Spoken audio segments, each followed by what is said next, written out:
Piwa, can you speak to the importance of being mindful of the mental health when working with LGBTQ plus teens? That's a subset of the population that is discovering pieces of their identity, and mental health often suffers when we don't feel that implicit acceptance and understanding that our culture doesn't always do very well with this community. Can you speak to what youth workers should be mindful of in working with these teens? There's this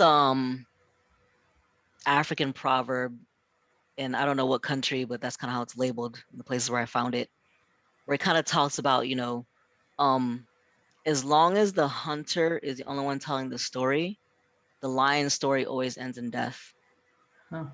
Now, to imagine with these young lions growing up, if the only narratives they're ever getting is one of struggle, suicide, violence, right? On and on and on. I can see how that would directly impact their mental health. Operating and growing up in like chronic fear. I mean, I'm not an expert, but I would assume that that kind of fear will have mental consequences on one's ability, right, to be the whole person God desires for them to be.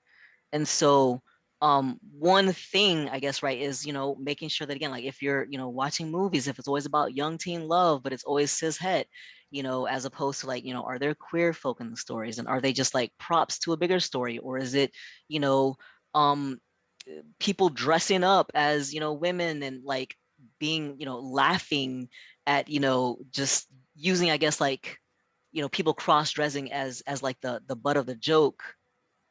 We're doing so much harm, right? In not even like, again, like kind of vetting and making sure, the things that we're, bringing into the spaces that we're consuming, so whether it's articles or movies or even just conversations, that aren't always about how despairing it is to be queer, because there's a lot of queer joy too, right? And a lot of us don't really find that until we're adults, after we've had to struggle our way through stuff, right? So it's not saying there isn't struggle, but it doesn't have to be that way, right? And so how do we start telling the stories of lions that are not about being hunted?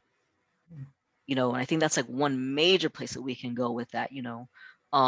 And honestly, like just even in my own experience, like I have found myself to be like a relatively, mentally healthy person.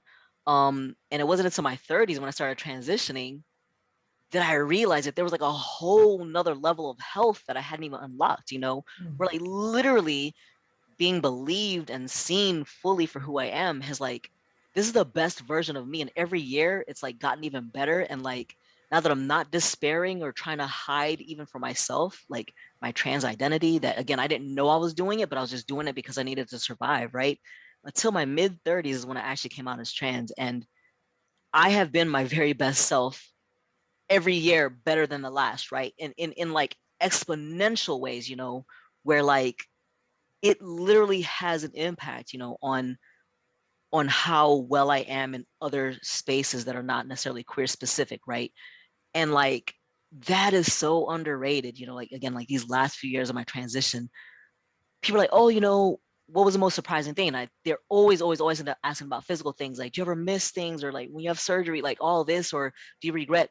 You don't understand what I was not ready for was just how emotionally stable I would become, how confident I would be in myself and my capacity.